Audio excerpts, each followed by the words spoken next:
Nous sommes ici. La Terre nous emmène de l'équinoxe d'automne au solstice d'hiver, que nous atteindrons dans 10 semaines. La Lune est là, sur votre écran, et en même temps, dehors, devant votre fenêtre. L'écran télé, c'est le hublot de votre vaisseau spatial Terre. Chaque jour, la Lune change de forme. Pendant 2 semaines, le croissant ira croissant tous les jours, jusqu'à la pleine Lune. Ensuite, pendant 2 semaines, la Lune sera décroissante. Les croissants s'aminciront de jour en jour. Ces jours-ci, vous voyez la Lune croissante en fin d'après-midi, mais certainement pas le matin. Pourquoi pas le matin? Comme la Terre tourne, Soleil et Lune semblent traverser le ciel de gauche à droite. La Lune croissante est à gauche du Soleil. Le croissant est la partie de la Lune éclairée par le Soleil, donc toujours dirigée vers le Soleil. Le matin, quand le Soleil se lève, la Lune, en bas à gauche, est encore sous l'horizon, on ne la voit pas. Elle se lève après le Soleil, à gauche du Soleil.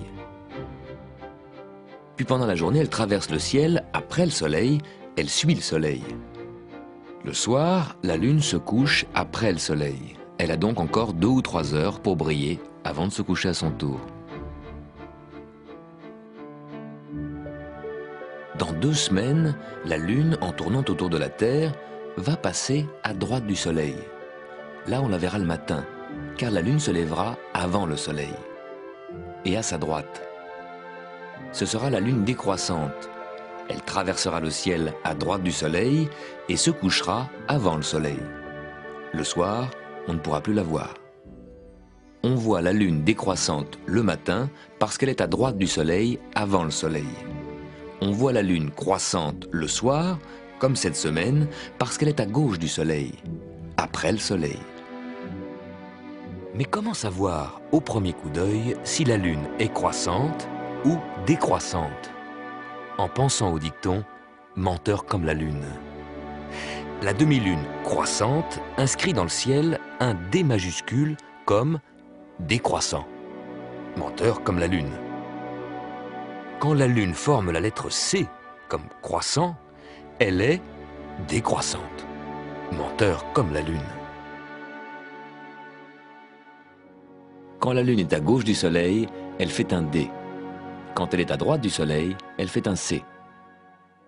Près de l'équateur, le croissant est couché à l'horizontale, comme un bateau dans le ciel, car le croissant est toujours dirigé vers le Soleil, puisque c'est le Soleil qui l'éclaire.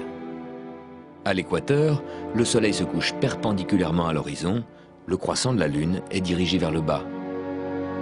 À l'équateur, la Lune ne ment pas, elle nous mène en bateau.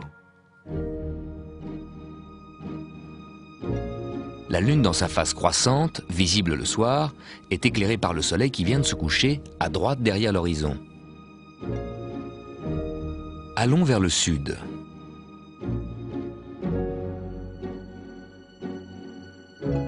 D'abord, nous passons l'équateur, Soleil et Lune ne bougent pas, puis nous arrivons dans l'hémisphère sud.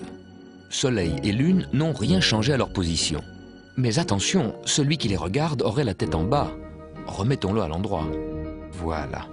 La Lune est à droite, le croissant est inversé, il forme un C, comme croissant.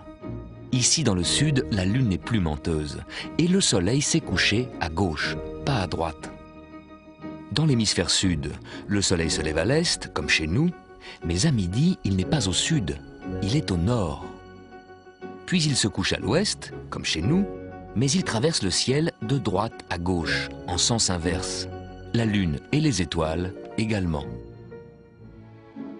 Quand la Lune passe plein sud, elle est parfois assez basse sur l'horizon, un peu comme le Soleil en hiver.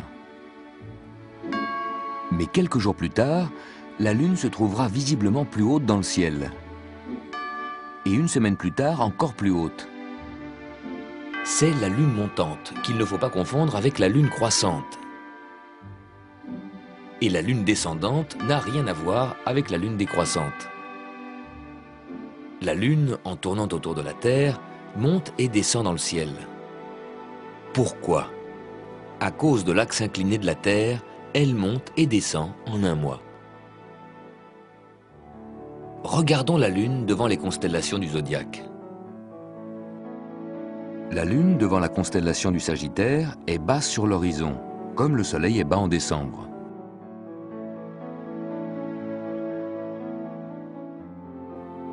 Après 2 semaines, la Lune montante sera en Gémeaux, haute dans le ciel, comme le Soleil au mois de juin. Puis dans 2 semaines, ce sera la Lune descendante. La Lune passe tous les jours 50 minutes plus tard. Mais surtout, elle passe tous les jours plus haut que la veille ou plus bas. Prenez un repère, l'immeuble d'en face ou l'enfilade de votre rue, et découvrez la Lune montante ou descendante.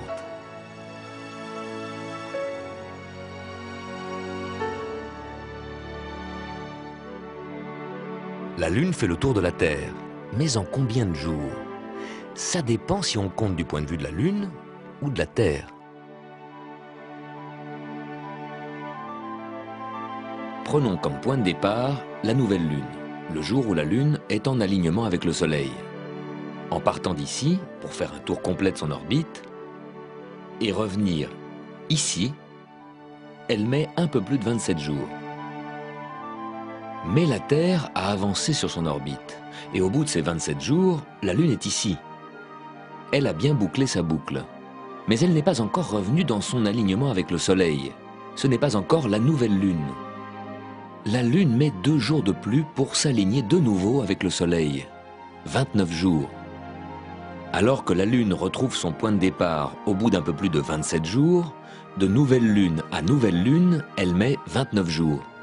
Dans votre calendrier, comptez les jours d'une nouvelle Lune à l'autre.